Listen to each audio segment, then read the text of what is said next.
రాయుడు వైసీపీలో ఎందుకు చేరిన 10 రోజులకే ఎందుకు వీడినట్లు, ఇప్పుడు జనసేనకు మద్దతుగా ఎందుకు ప్రచారం చేస్తున్నట్లు, అసలేం జరిగింది, దీని వెనుక ఉన్న కథ ఏంటి? గత కొద్ది రోజులుగా ఏపీ ప్రజల్లో నెలకొన్న అనుమానాలు ఇవే. అయితే వాటన్నిటిని తెరదించుతూ అంబటి రాయుడు ఫుల్ క్లారిటీ ఇచ్చారు. ఎందుకు వైసీపీలో చేరింది, ఎందుకు ఆ పార్టీని వీడింది, ఇప్పుడు జనసేనకు మద్దతుగా ఎందుకు ప్రచారం చేస్తున్న విషయం పూర్తి స్పష్టత ఇచ్చారు. క్రికెట్ కెరీర్లో అంతగా రాణించలేకపోయారు అంబటి రాయుడు. కానీ పోటీ మ్యాచ్లలో రాయుడు సత్తా చాటారు, అంతర్జాతీయంగా గుర్తింపు సాధించారు. అయితే క్రికెట్ కెరీర్లో కొనసాగుతుండగా రాజకీయాలపై మాట్లాడారు. తాను రాజకీయాల్లోకి వస్తున్నట్టు సంకేతాలు ఇచ్చారు. వైసీపీ విధానాలతో పాటు జగన్ పాలనను మెచ్చుకోవడం ద్వారా ఆ పార్టీ వైపు మొగ్గు చూపారు. ఏడాది కిందటి నుంచి వైసీపీ శ్రేణులతో కలిసి నడిచారు. రాష్ట్ర వ్యాప్తంగా వైసీపీ కీలక నేతలతో సమావేశమయ్యారు. One fine morning CM Jagan సమక్షంలో వైసీపీలో చేరారు. అయితే ఇలా చేరిన 10 రోజులకే ఆ పార్టీని వీడారు. అంబటి రాయుడు గుంటూరు పార్లమెంటు స్థానం నుంచి పోటీ చేస్తారని ప్రచారం జరిగింది. అటు వైసీపీ హైకమాండ్ సైతం ఆయనకి టికెట్ అని లీకులు ఇచ్చింది.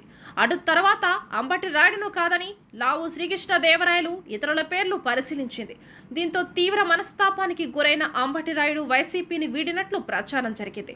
అయితే తాను క్రికెట్ కెరీర్ గురించే వైసీపీ నుంచి బయటకు వచ్చారని, అంతర్జాతీయ స్థాయిలో కొన్ని మ్యాచ్లు ఆడాల్సి ఉందని చెప్పుకొచ్చారు. కానీ అక్కడకు రోజుల వ్యవధిలోనే పవన్ కళ్యాణ్ను కలిశారు. పవన్తో ప్రయాణం చేయాలని తన మనసులో ఉన్న మాటను చెప్పారు. అటు తర్వాత ఆయన బయట కనిపించడం మానేశారు. కొద్ది రోజుల కిందట మేమంతా సిద్ధం పేరిట జగన్ రాష్ట్ర యాత్ర బస్సు యాత్రకు శ్రీకారం చుట్టిన సంగతి తెలిసిందే. పులివెందులలో ఈ యాత్ర ప్రారంభమైంది. సరిగ్గా అదే సమయంలో అంబటి రాయుడు చేసిన ట్వీట్ వైరల్ అయింది. మేము కూడా సిద్ధం అంటూ రాయుడు చేసిన ఈ ట్వీట్తో ఆయన మళ్ళీ వైసీపీలో చేరుతారని ప్రచారం సాగింది. కానీ అలా జరగలేదు. అక్కడికి కొద్ది రోజులకే జనసేన తన స్టార్ క్యాంపెయినర్ల జాబితాను ప్రకటించింది.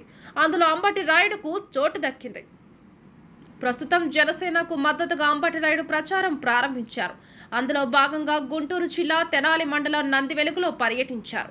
కీలక వ్యాఖ్యలు చేశారు. గతంలో నేను వైసీపీ వారి వద్దకు వెళ్ళినప్పటికీ అక్కడ వాతావరణం చూశాక ప్రజాసేవకు ఇది వేదిక కాదనిపించింది.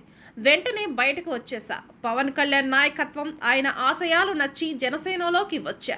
రాష్ట్ర ప్రగతికి, యువతకు ఉపాధి కోసం ఓటమి అభ్యర్థులను మనమంతా గెలిపించుకోవాల్సిన అవసరం ఉంది అంబటి రాయుడు పేర్కొన్నారు.